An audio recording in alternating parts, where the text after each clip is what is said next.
আল্লাহ তাআলা কোরআনে সে নিজের বর্ণনা সে নিজে দিচ্ছে, নিজের বড়ত্ব সে নিজে আমাদের সামনে প্রকাশ করতেছে, কিন্তু আমরা কোরআন শরীফ পড়ি না। এর কারণে আমরা জানি না, কারণ আমরা হলো শুনতে বেশি আগ্রহী, কিন্তু পড়ার জন্য আমরা খুবই দুর্বল এবং খুবই অলস।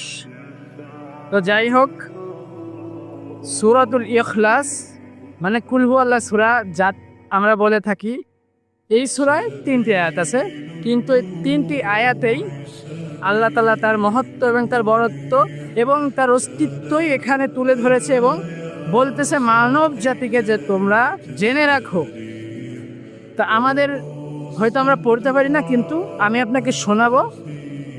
আপনার জানা উচিত যে আল্লাহ এখানে আমাদের কি বলতে চাচ্ছে, বা এই 3 আয়াত যে আমরা বেশিরভাগ সময় পড়ে থাকি, এই কুল হু আল্লাহ সূরা মানে সূরাতুল ইখলাস, কিন্তু আমরা কোনো সময় এটাকে পালন করি না বা গ্রহণ করি না। তো সূরাতুল ইখলাসের আয়াত সংখ্যা মাত্র 3টি। এখানে আল্লাহ তাআলা প্রথম বলতেছে কুল হুয়াল্লাহু আহাদ, আল্লাহ এক এবং অদ্বিতীয় বা তার কোনো শরীক নাই। তারপরে আল্লাহ বলতেছে আল্লাহুস সামাদ, যে তিনি কাহারও মুখপক্ষী নন, সকলেই তাহার মুখপক্ষী। তারপর আল্লাহ বলতেছে লাম ইয়ালিদ ওয়া লাম ইউলাদ, আল্লাহ কাউকে জন্ম দেয়নি এবং তাকেও কেউ জন্ম দেয়নি। তারপর আল্লাহ বলতেছে ওয়ালাম ইয়াকুল লাহু কুফুয়ান আহাদ, এবং তাহার সমতুল্য কেউই নাই।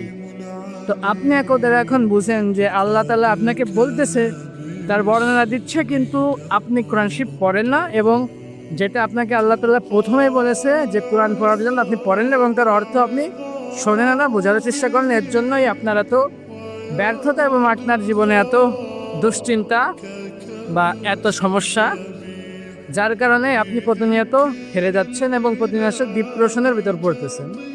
তো এই সূরা থেকে আমরা যেটুকু বুঝতে পারি, আমার যতটুকু উপলব্ধি হচ্ছে যে আল্লাহ তাআলা নিজের বর্ণনা দিচ্ছেন যে যদি কারো সন্দেহ থাকে, আল্লাহর ব্যাপারে যদি কারো সন্দেহ থাকে, তাহলে যেন সে তার সন্দেহকে দূর করার জন্য এই সূরা সে পড়তে পারে এবং এর অর্থটা সে পড়তে পারে। বা যদি কেউ সন্দেহ করে, তাকে অর্থটা দেখালে তার এখানেই কোনো দ্বিমত থাকবে না, বা সে এখানে কোনো দ্বিমত পোষণ করতে পারবে না। যাই হোক, আসসালামু আলাইকুম ওয়া রাহমাতুল্লাহি ওয়া বারাকাতুহু।